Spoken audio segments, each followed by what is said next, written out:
Hello everyone, and thank you for joining us for this THE and Coursera webinar, Digital and Blended Learning Across Europe, the Future of International Teaching and Learning. My name is Alistair Lawrence and I'm the Special Projects Editor at Times Higher Education, and today I'm very pleased to be joined by a panel of experts from industry and academia. These include Nearly Wild, who is the Director for University Partnerships at Coursera in EMEA, Susanna Sankasani, who is Head of Unit Method Learning Innovation at Politecnico di Milano, and Stefan Brandt, Project Lead and Programme Evaluation at Open Campus, a non-profit organisation in Germany that promotes creative change and innovative future design. Unfortunately, Sam Brenton is unavailable to join us. So I'd like to thank my panel very much for joining us for yet another Zoom call, but I think this is quite a unique discussion in terms of the scope and the range of voices that we've got represented. So it's great to have you all with us. The first item in the topics that we wanted to discuss today was about delivering greater international collaboration through digital and blended learning. And this is something that is perhaps under threat by a lack of funding that is predicted going forward, and also the inability for both staff and students to move around in the way that they once did to deliver both teaching and learning. So Stefan and Susanna, I was wondering if either of you had any thoughts about the changes that you've observed since March in terms of how international collaboration is changing and what the differences you've observed in your jobs, if either of you would like to go first. Thank you. A gentleman, we have a gentleman here. We have already seen a great improvement of international collaboration in teaching learning process in universities, in Italy specifically, but I think it's not just in Italy, it's in South Europe. We have quite the same feelings with other colleagues, in the sense that the acceleration of the diffusion of the use of digital channels for supporting everyday didactics, because we passed in February in Italy. In February, in 1 week, we passed from totally face-to-face to totally online. In particularly in Lombardy region, and with my university, we have 40,000 students. We had before just one online degree totally online. In 1 week, all the 40,000 students moved online for all lessons, activities, laboratories, and so on. So this acceleration has facilitated a lot the engagement of foreign colleagues and researchers that can contribute to daily lessons by providing their experience also just for 10 minutes, 5 minutes, 30 minutes. It's very, very easy to involve people and to make them accept to share and collaborate during lessons and laboratories, thanks to the fact that digital channels have become a daily tools, as never happened before.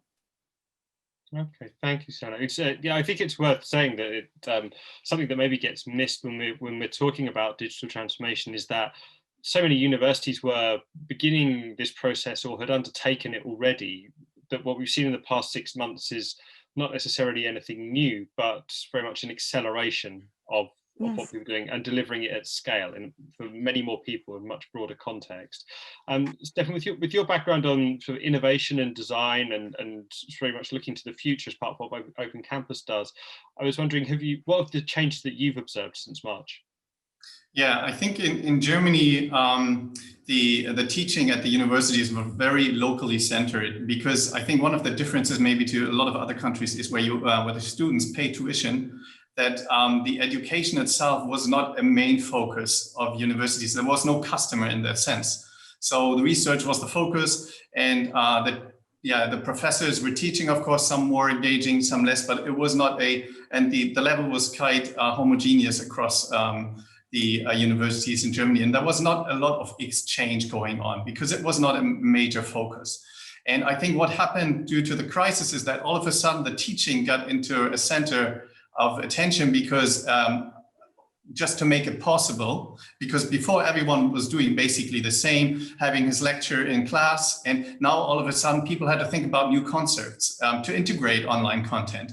And I think that made it necessary to actually collaborate because people were looking for help. And so I think the first step in Germany now is actually to start collaborating across states and within Germany, because that was the case before. I mean, obviously there's always professors, single cases that try to work together, even internationally.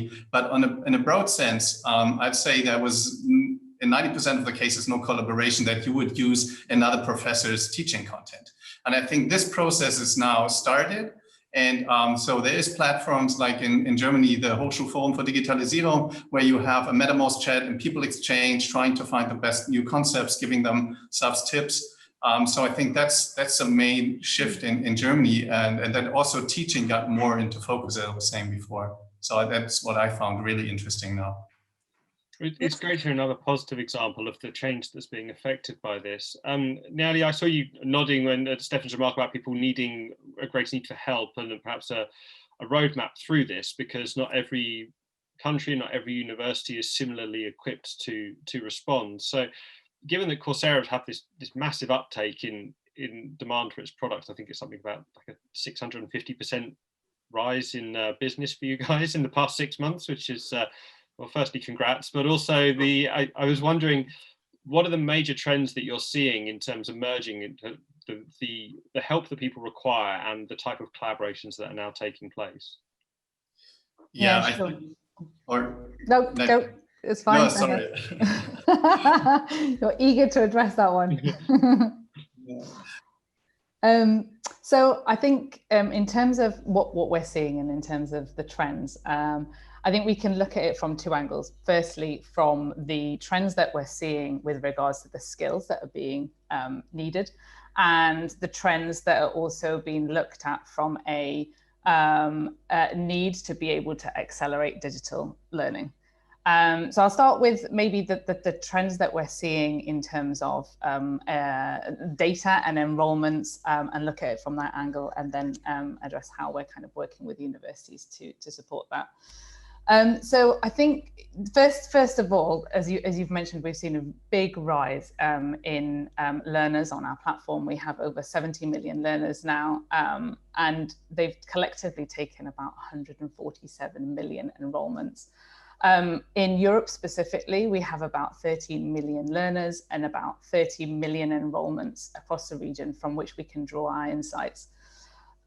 Interestingly, what we're seeing in some countries such as Russia and Turkey, we're seeing a higher number of course enrollments per learner, whereas in others such as the UK, Spain, France, Germany, and Russia, we're seeing kind of high enrollments both across learners and course enrollments themselves. So what this gives us is a tremendous amount of data and insight, both that we're seeing through the pandemic, but also previous to that as well. And based on these insights, we've created what we call the Global Skills Index Report. If you haven't seen it, I recommend anyone take a look. Now, we've got a catalogue of learning that we've developed with our partners that includes learning programs from 11 different domains across health, social sciences, personal development. But by far, the ones that have the most enrollments are in data science, business, and computer science.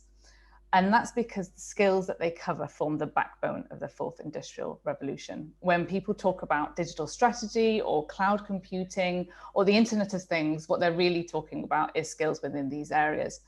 And to be employable in the digital revolution, what we're seeing is that students and graduates are coming to us because they need to have these skills in business, tech, and data skills. Now, we're seeing huge progress of this in Europe, and what we're showing in our Global Skills Index report is that across business, technology, and data science, Europe and North America are taking the two top spots consistently. North America is relatively stronger in business, whereas Europe is stronger in technology and data science. But every country that's cutting edge in data and technology lies within Europe, which is fabulous news. What we're also seeing is that the rise in automation is also contributing to the growth in tech skills and demand that we're seeing on the platform. It's no surprise, and most of you will know this statistic, but in terms of what McKinsey predict, about 40 to 50% of work in Europe is predicted to be automated by 2030. So roughly equivalent to about 21 million jobs. And what we're looking at is that occupations won't change, won't disappear completely, but they will change due to automation. And therefore, people will need to learn how to work more closely with technology than they do today. And the people that are skilled in digitalization will find it easier to gain employment. So in light of this, it's important that European universities and companies can ensure a rapid reskilling and upskilling their students and workers to prepare them for the changes ahead. It may result in the emergence of more degree programs in these fields, and we're certainly seeing an increase in popularity in the online degree programs that we're running with our partners in these fields, but also in the form of short course learning that might be applied or a part of a longer full credit program, or as an add-on to provide multidisciplinary learning, or as an individual learning insights in their own right. But what we're really finding, and this is another insight that we're gaining, hopefully you find it useful, is as the economy continues to move at a rapid pace, people are going to be expected to continuously keep up to date with their learning in order to remain competitive. And that mindset of a lifelong learner, not a new concept, but something that we really believe in, will be more important than ever. How universities and employers can address this and harness this mindset with regards to learning will be really important. Through our data, what we're seeing is, and hearing from students, is the rising importance of shorter periods of study, potentially combined with work to fit around family life and commitments, stackable hands-on learning courses that might prepare learners with the skills that they need either to be successful in the workplace or as innovators and entrepreneurs. And when you add on to this COVID and the need to quickly move to online learning, that need to find effective ways in delivering high quality education is just so important. Through our pedagogical research, what we're seeing is that short courses, maximum 1 month, hands-on projects, applied assignments, short bite-sized chunks of learning, trying to avoid lengthy Zoom lectures, giving students the opportunity to test their learning through informal mechanisms throughout the course, social participation through platforms and forums, as well as a really close alignment to career outcomes, will all increase that learner engagement and program completion. And so whilst the pandemic is evolving and universities are trying to kind of find their way through this, we're also trying to reanalyze what's made some of our courses, or the majority of our courses, successful in terms of learner engagement, completion, satisfaction, etc., and backtrack that to what learnings we can share with others. Thank you, Laura. That was a very comprehensive answer. So it's almost, I mean, I don't know if I'm using the term correctly, but almost kind of like a, is it sort of a bottom-up approach where you're taking what the findings are and you're kind of using them to sort of steer where you're going in future. I think there's a couple of points I wanted to pick up on. One is the issue of creating employable graduates, which obviously is a long-running debate in the pages of THE about, the push and pull in terms of how much a university is responsible for preparing a graduate for a specific job. And the conversation around that is changing all the time, and there are many opinions on it. But to your point about perhaps changing the nature of assessment for greater flexibility, for greater access, but also with potential to increase engagement, I was wondering if I could just come to Susanna to ask her about, what are your views about how assessment is changing and what benefits that can hold for both staff and students potentially? Yes, I would like to underline first, I think that it is very relevant, that there are two different ways for facing to the lockdown and moving online for universities. One is synchronous and one is asynchronous. So a lot of universities in Europe has decided to provide synchronous lessons or to ask mandatory to teachers to record the same number of lessons that were that they were supposed to give face-to-face. So this has created a situation in which already existent resources as OER or as MOOCs and so on, as a little bit difficult to be used because each teacher is expected to give asynchronous lessons or to produce his own or her own lesson. But the thing that we have seen is that there is already a parallel paths between institutions and individuals, in the sense that a lot of our students during the lockdown has decided to follow course, for example, on Coursera or on other MOOCs provider in order to reach very, very specific learning objectives about very specialistic topics. So the idea that is up to universities to decide how people will be formed and educated.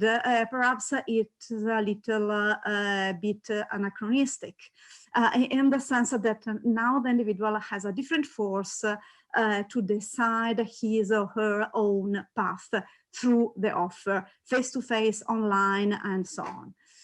About assessment, what we have observed is that during the forced online teaching and learning process, formative assessment has grown up because since teachers had more familiarity and was pushed to use daily a digital channel with the students, it was easier for them to provide formative assessment or to provide more different and frequent assessments in order to monitoring the path of students. And it's very good in my opinion. The problem is that we are not arrived in a homogeneous way to find a balance between control and quality of the assessment. So this obsession of control is always in the minds of a lot of teachers. And unfortunately, they identify face-to-face assessment with a perfect control. And so we have to work about this with the teachers in order to improve the quality of assessment and to take away some drama from the evaluation phases, because we have to improve assessment, daily assessment, by using very different tools, automatic tools, AI tools, but also human interactions. Thank you, Susanna. I think that touches on another point, which is the cultural shift that is needed, yes, alongside the technological one. And Stefan, I'd like to ask you about that, because when you know, Open Campus has a very forward-looking attitude to these things, you know, the networks that you're involved with, and to Susanna's point about students pursuing very specific study paths now, that seems to be something that is acknowledged in the sort of the many different ways that Open Campus supports learning. So I was wondering what your thoughts are about the changing nature of assessment and also the cultural change that needs to go alongside it.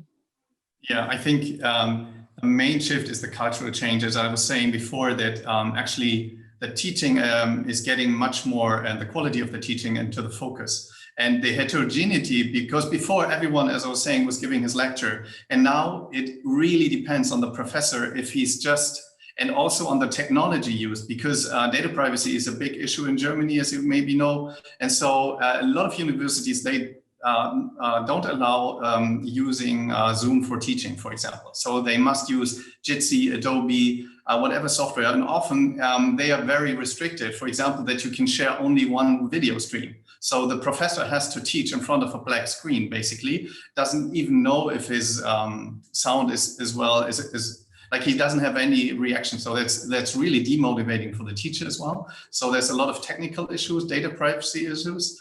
And then also, you obviously, some professors are really eager to provide learner engagement in the classes, and others, for them, it's just, you know, they just do their regular classes like they did before. They're just doing the same thing. So, but that doesn't work anymore. And as Susanna was saying, so the students they're completely open in selecting whatever they want to do. And I have a case here, for example, he was studying in Switzerland. He had to move back to Germany with the Erasmus program, and he took his online exams in Switzerland to go back. But he actually used Coursera courses or took some courses with us. So it wasn't important anymore where he was studying, actually. So, and it's the same thing as the sun. So there's much more competition now about how the teaching is done at the universities.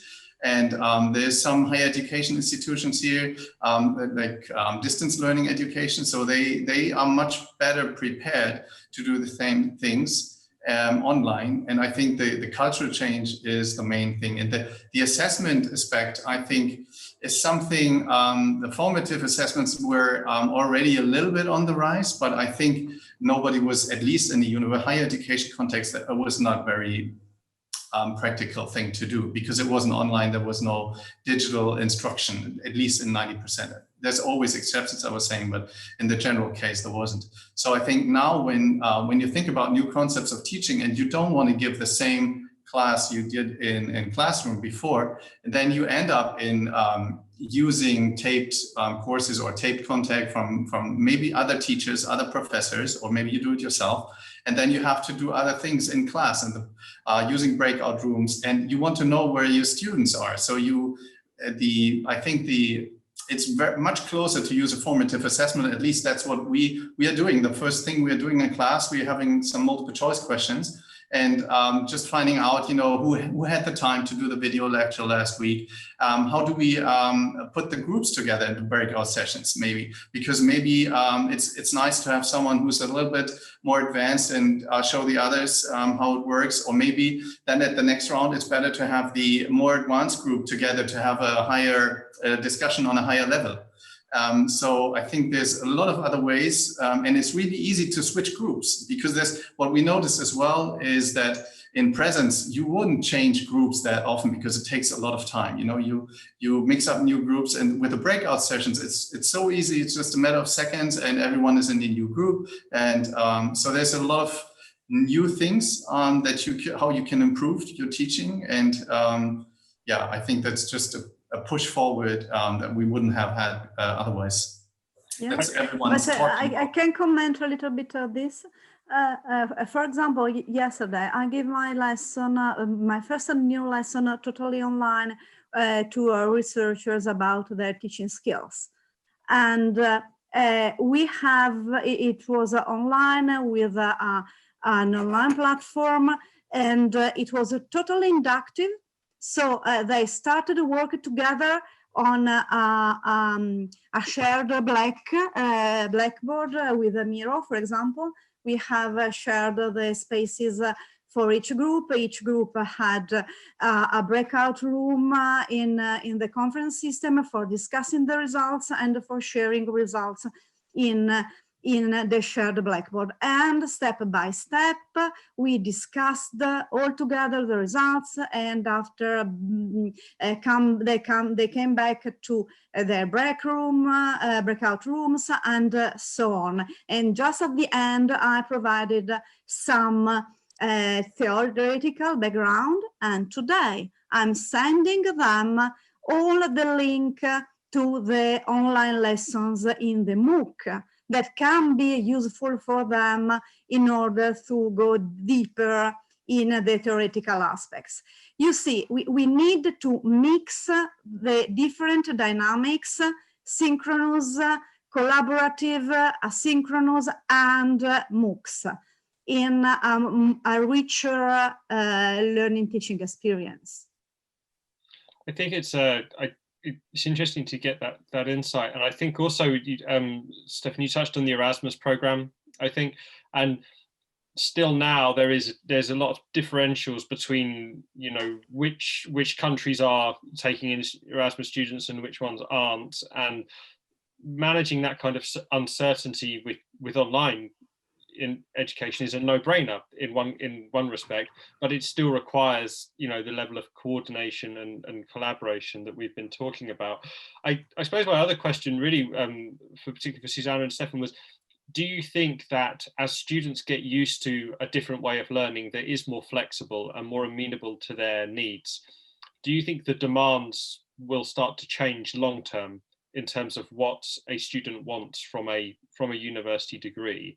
And will it be more of a challenge for a single university to supply that? Yes, to whom this? Oh, sorry. Yes, Susanna, go ahead, please. If you. Yeah, okay. For sure, it is already changing. We had a survey in June all over Italy about students' expectations, and half of them were asking for a mix of online and face-to-face, more than half of them. Just a third of them asked to come back to the total face-to-face.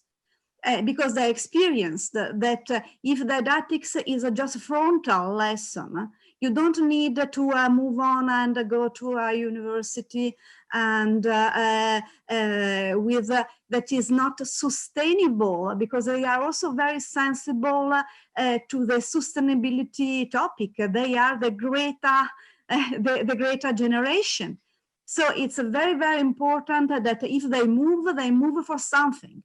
And it has to be something relevant, hands-on in laboratories, social interactions with a high value added that can't be totally done online.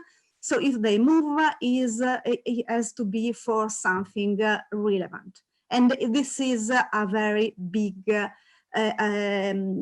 thing that we have to take in account when we are thinking about the future, because it's about social sustainability, and knowledge sustainability, education sustainability is in the biggest picture of world sustainability. Thank you very much. Stefan, do you have anything to add? Well, I think I was thinking, about Nayeli's comment, if I can. That's what I'm always in the mind, because I think one of the things we are talking about a very high level concept of blended learning, and the students' experience now at the university is typically a very spontaneous approach to online teaching, while not knowing. I think, at least in Germany, a lot of students still don't know what a MOOC is. So when I talk even to professors, or I was talking, maybe that changed the last few months, I don't know, but in the last 1 or 2 years at least, when I was talking to a professor or a student, first thing I had to do, I had to explain what a MOOC is. And there is still no nationwide platform for MOOCs in Germany, for example. So I think one of the things in Germany, at least, is that to make people aware of these platforms like Coursera or Canvas or whatever there is. There's so many other ones now, and it depends. And there's really good online content. So I think they don't even know yet what the alternatives are. And when you were saying, Nayeli, that data science and is like the most popular by far, I'm thinking, yeah. When I'm data science major as well, a computer science major. So for me, it was really close to when I wanted to dive into machine learning. So of course, I looked on Coursera or Andrew Ng's courses, that was the first thing. There was nothing else. That was the only thing, and everyone knew about. So when you educate yourself in front-end development, whatever area, technical area, you're really close to finding MOOCs or getting in contact with what it is. But if you're studying, at least for example in Germany, business administration, I think a lot of them, they wouldn't even know. So when I think the question for me is the selection of the popularity of the courses, and is that due to, because the other groups that would be interested in a business administration course that don't even know about MOOCs, or is it really that it's the main focus? I think it's both. Data science is obviously a very important issue, at least I hope so. But I think at least what I notice is that still a lot of people don't even know what the alternatives are. And I think that's one of the chances now as well, that people are looking for a better content, online content, and to provide them with the alternatives. Nelly, do you want to comment on that? I mean, I suppose it's always a tricky question because you don't know what you don't know, but in terms of that point, that there's obviously a certain bias towards people being early adopters of digital teaching and learning, and we may only be at the very start of data that may change rapidly as it becomes more widespread.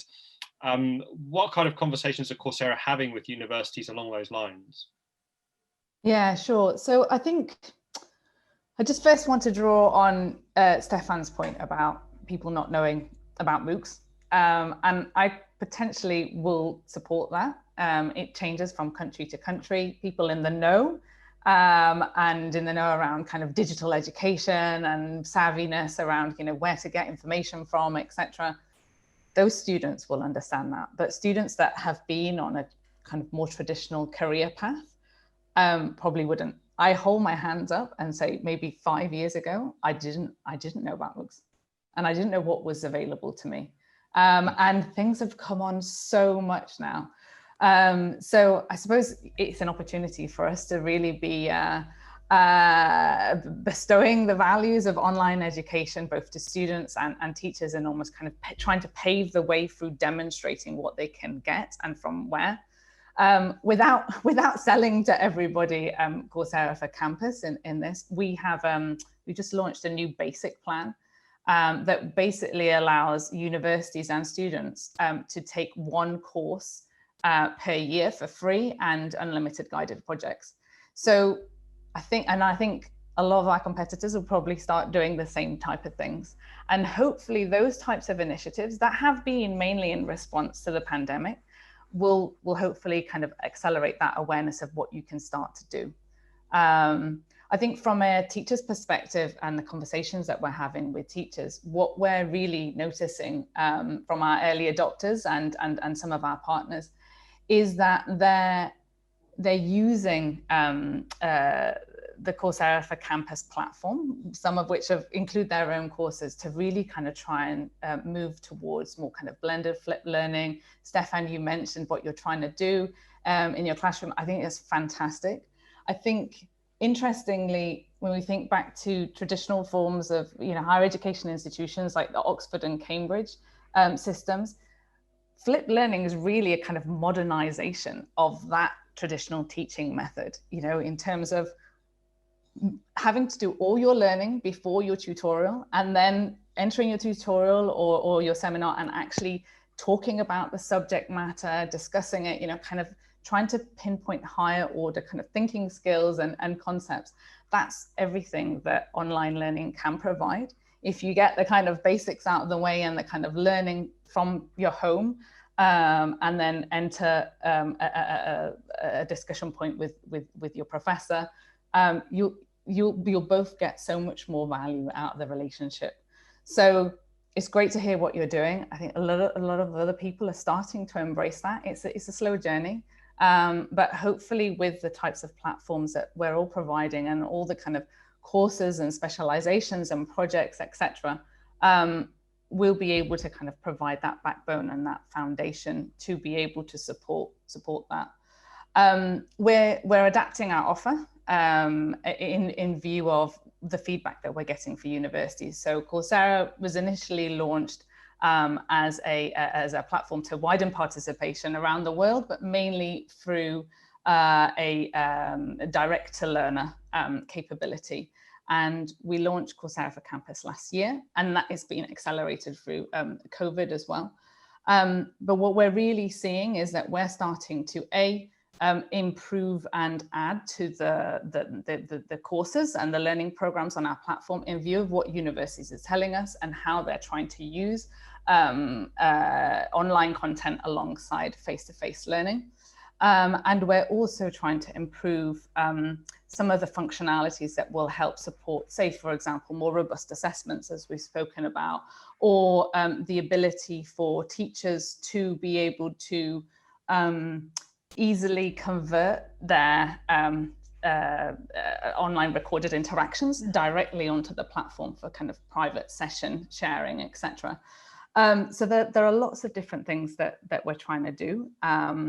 And we're speaking regularly with universities. We're kind of drawing in the data that we're getting from all our students around how they're learning, their completion rates, etc. Students evaluate each course that they take. So it's a rating of a 1 to 5 scale. I'm really pleased to say that, you know, a lot of our courses are at 4.7 on that scale. But even kind of drawing in that analysis, then we're dissecting, okay, why was the course successful? Was it, you know, what was the kind of level of impact of the instructor? What was the level of interaction and feedback around assessment questions, both kind of summative and formative questions, et cetera, et cetera. It's a bit of a overview of all the things that we're doing, and I'm sure there are a lot more, but I hope that's no, I think it's great. Thank you. And I think it speaks to the main topic today, which we are, you know, the point of the discussion is really to look to the future and look how things are tracking and changing in front of us, but how they may change again in future. And to that point, I wanted to pick up on a subject that a couple of people touched on earlier, which was about the demand for perhaps job-ready graduates and teaching skills that really prepare students for the workforce. And it's been argued that maybe there is a false dichotomy between these two things in the past. You know, if you're teaching knowledge, you are also teaching skills in order to acquire that knowledge.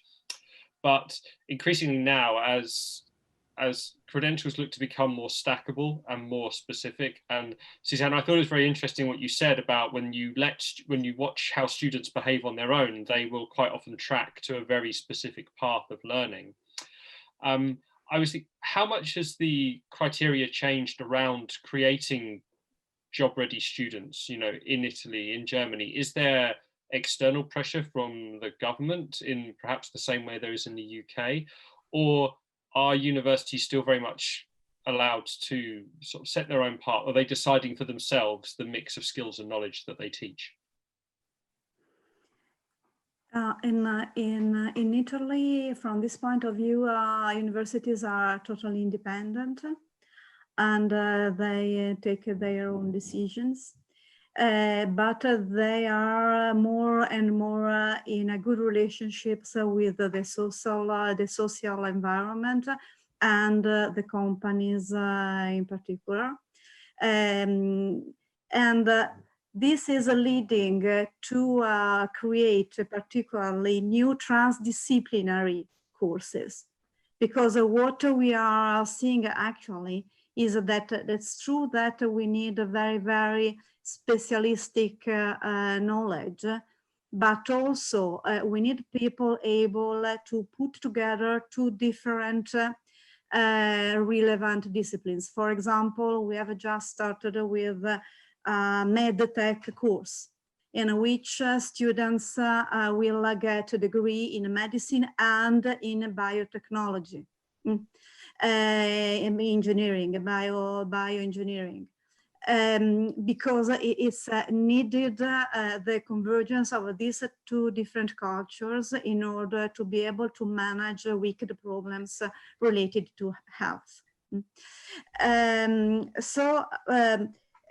But building transdisciplinary new profiles needs international collaboration. So it's very, very important to improve the ability of universities to collaborate inside states and internationally, and for sure to improve the ratio of traditional courses delivered online could facilitate a lot this kind of exchange and construction of new disciplines that are transdisciplinary.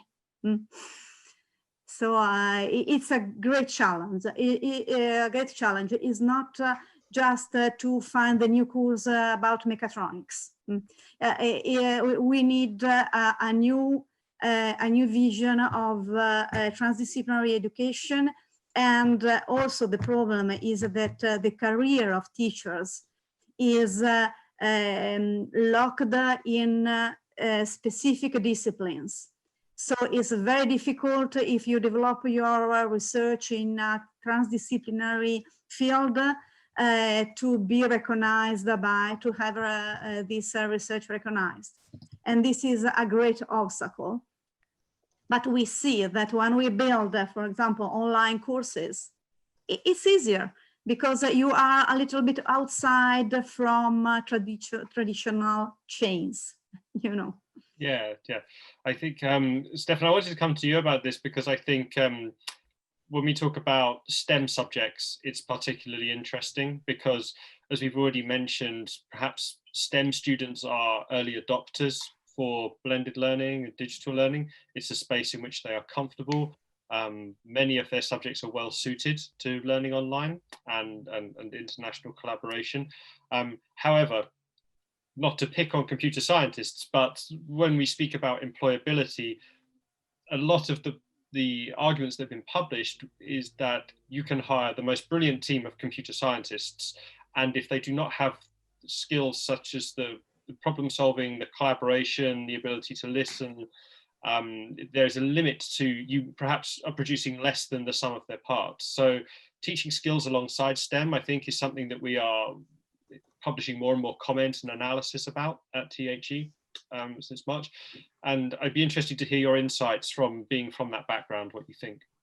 Yeah, I think particularly, as you mentioned, computer science is a nice example here. And you have to differentiate, at least in Germany, a little bit. There's higher education institutions called universities, and then you have something called applied universities, which are a little bit more towards practical projects maybe, but in general, the majority, the universities, they are very theoretical. So their aim is traditionally to educate for science, for scientific research. So that's, as Susanna already said, I think when you, to what extent is it actually the goal of the university to educate for the labor market, or is it for scientific research? So that's still an open debate. And I think in Germany, what happened is, or let's say, first of all, the whole motivation for Open Campus actually was based on that my brother as well, for example, a computer science major, he was the founder of the nonprofit organization. He was a computer science major as well. And the thing is, coming from computer science, I didn't even had a large programming project. Everyone was asking me about Windows, whatever, but I didn't have any practical experience in programming, something like that, which is not what computer science at university is educating for. So what's missing completely is practical experience. So we wanted to provide projects where students can actually, together with enterprise, private companies, get experiences on practical projects. And that's how everything devolved. And then we developed around some courses, because I think one of the challenges, or one of the opportunities maybe in AI and data science and all these areas, where there's a lot of political pressure now as well, that students should learn about these issues. They should know how AI works, even in a business administration cares, because it's in everyday's life. But so there's a lot of pressure on the universities to provide education towards that end. And then on the other hand, as Susanna said, in Germany as well, there's a lot of independence from the universities. I would even say from the professors. So there's something called like freedom of teaching. And so the professors are really eager to protect the area they are working in. And so to provide students with that education, so they have new students working in their field. And it's really hard to get new things like machine learning, for example, into any program. So some universities starting to have specializations. So it would be like maybe 15 ECTS, and the student could have like a practical part of their program, but it depends a lot on the program, of course, if they allow that. But I think what I was saying is that there's a lot of pressure now and a lot of money, because that makes things always easier for universities as well, to integrate this content into their programs. And then the other thing is, if you want to have a machine learning program at your university, you have to find teachers. And currently, you are in a really strong competition with private companies looking for the same kind of people. So it's almost, I wouldn't say impossible, but to get highly qualified people doing instruction and machine learning courses is really difficult. And then the next step is like what we were seeing is there's a lot of private or like persons working in companies that are eager actually to share their knowledge, but they don't have the time to teach or to spend 20 hours a week on teaching or even more. So combining this knowledge and the people's eagerness to share it with online courses, it makes it for us possible actually to provide high quality content with the MOOCs that we are selecting, and tutored by professionals that work in that area, have the knowledge, can answer the questions of the students, but they don't have to prepare the courses. They don't have the whole administrational work. I mean, even if you're a university professor, I don't know how it's a large part of the work is administration. It's not teaching, it's not research, it's administration. So what we are trying is to actually reduce the burden of administration to as low as we can. And so the professor that we have, these professors in practice, as you want to say, they just spend the time on teaching, the 2 hours in class, maybe same time for preparation, a little bit more, but that's it. And that way we get the qualified people that universities, I think, will have this. And they already have the problems in finding suited people for these areas. And I think that's why the AI area is particularly interesting, because it actually gives a, besides the corona crisis we're having now, but that's a further push towards online content and towards teaching blended learning. Thank you very much. Yeah, that throws up a ton of questions I have as a journalist around, do we start offering more dual roles for STEM researchers across industry and academia? What exactly does that competition for talent start to look like? Because it's not just a competition between a domestic industry and academia. There's also the international part of that, and it's. I was hoping we could get through an hour without talking about Brexit, but there is a sense that, when you look across Europe, what opportunities does Brexit create for countries such as Germany and Italy in order to attract research funding and attract top talent to both their academia and their industry? So we are close for time, so I'd just quickly like to give Nieli an opportunity to respond to a couple of those points, probably in about 5 minutes. That's okay. One was really to Stefan's point about the digital tools and easing the workload on academics during this period, because we focus on the students so much. I think there's also very important that we focus on the teachers, and academic burnout is a real issue. All of the other issues caused by the coronavirus can wear away at people too. So it's, in what regard does digital tools have the ability to reduce workload? And also, this is another big question, but to what extent can Coursera help universities partner with government and industry? Because there will be government jobs that need to be created as well as new industry jobs. From your point, from the supplier side, how are you working between universities to support staff, but also increase links to government and industry, I guess? Sure. So I suppose 2 questions then, trying to break those down. Sorry, the first one is how we're working with universities and industry and government to kind of co-create and create a better kind of feedback environment. And the second question was around tools and how we can kind of help facilitate online learning and blended learning, et cetera, et cetera. Yeah. So I'll take the latter first in terms of how we're helping. So I've mentioned Coursera for Campus. I think that is potentially one of the kind of key ways in which we can help universities scale up quickly. We have, for those of you who don't know, all the courses, specializations, projects, etc., that we're creating with our partners are on the Coursera for Campus platform. So that's over 4,000 courses.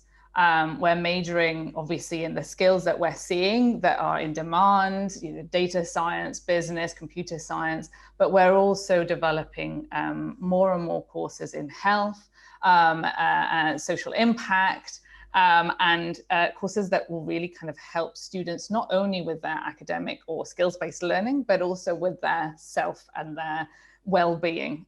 So we got the mindfulness and learning how to learn and things like that that are really kind of accelerating in terms of popularity. So one is what we're developing and always keeping at the kind of forefront of what is needed, what is industry telling us that students aren't being able to kind of provide when they enter the workplace. What are higher education institutions telling us in terms of where they have their gaps? And to Stefa's comment around, specialisms and administration, ultimately, if you have almost a courseware solution, so to speak, where you can actually pinpoint and mix and match learning programs that might complement what you're doing or might kind of accelerate or further the kind of depth of what you're already providing, that can be a really good and straightforward solution for professors to be able to kind of quickly pinpoint the kind of areas where they have gaps. The other piece in that is what we're seeing around kind of authoring tools. So to give you kind of a view of the back, when you author something on Coursera, you can kind of basically tick easily where you want that individual learning piece of content to appear. So to the point around multidisciplinary learning and combining different faculties and providing a solution that kind of meets both, you can reuse what you might be doing in different areas and design a kind of more cohesive learning program for your students really easily. And that's what technology can provide you with, as well as data and analytics on learning and skills that learners are being able to achieve, and so on and so forth.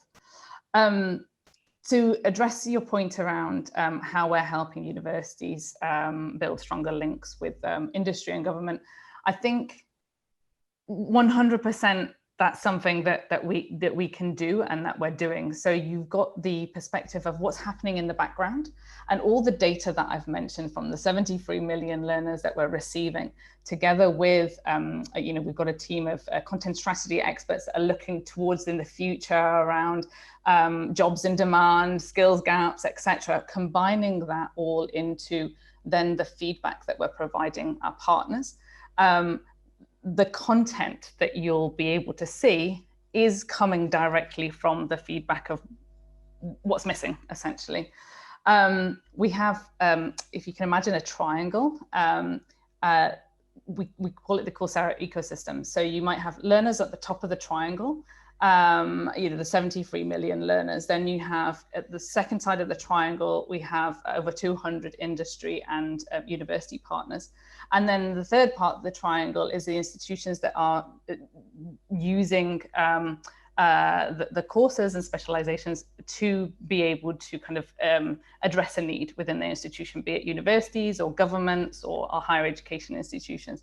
All those parts of the triangle, what we're trying to do is make sure that they're working really well together and they're complementing each other and benefiting each other. So that happens behind the scenes from a kind of output of what then you see in terms of the courseware solution, so to speak.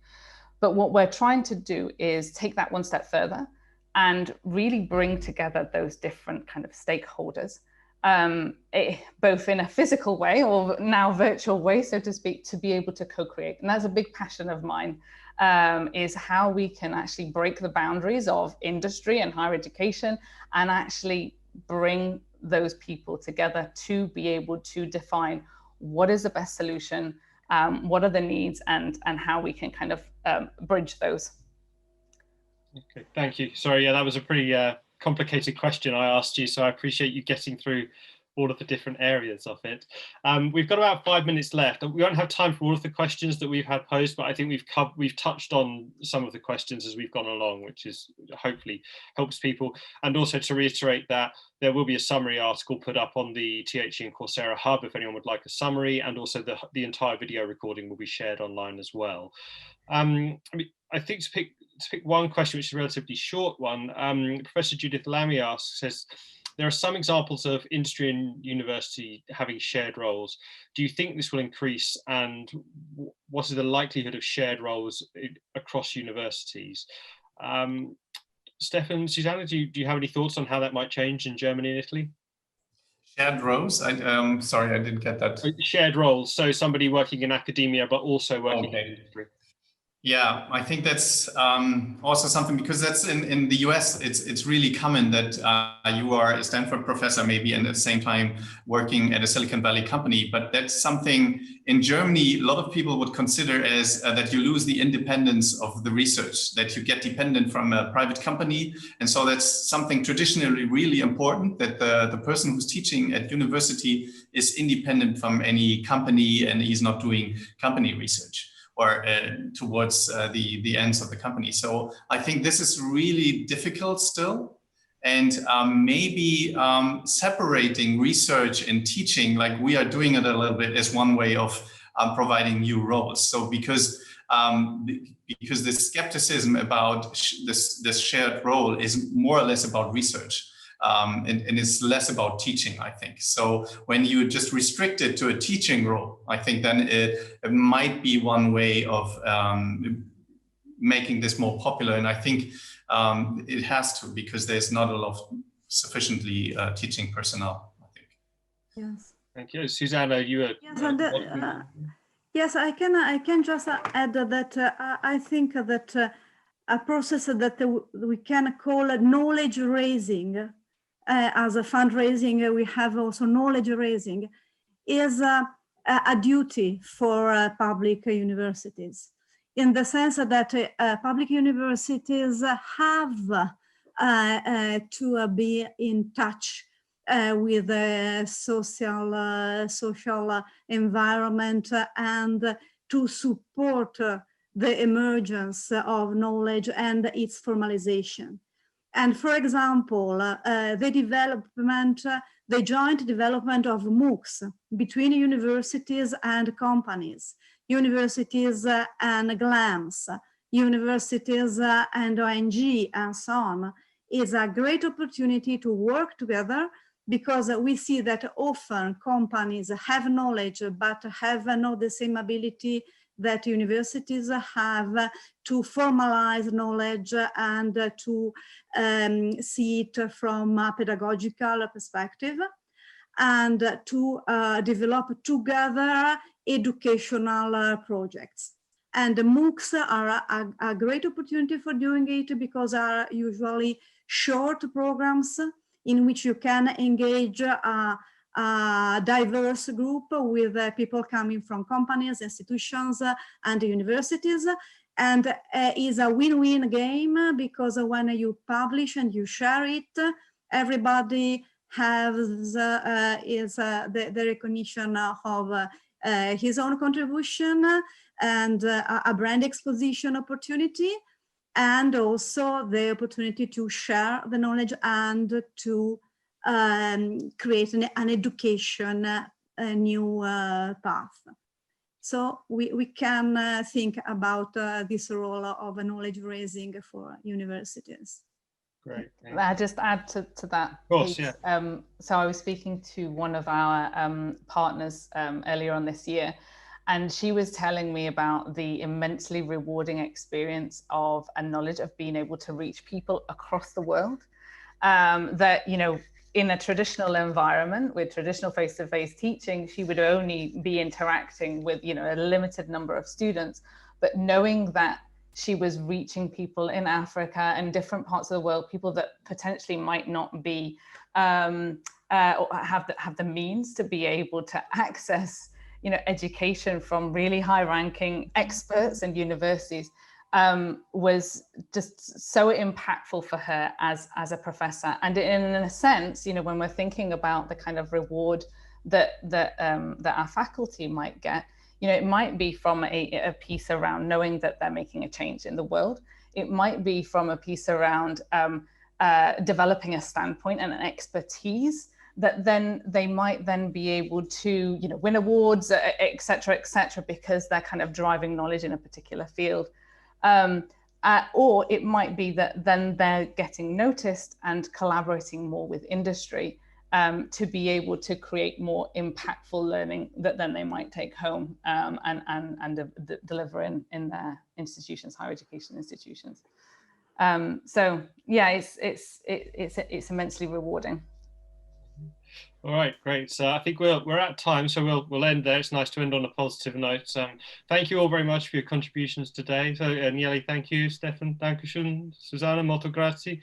Yeah, I hope you all enjoyed it as much as I do. And like I say, we'll be sharing a summary write-up and a recording of the session in due course. Thank you all very much for your time, and thank you to everyone who joined us.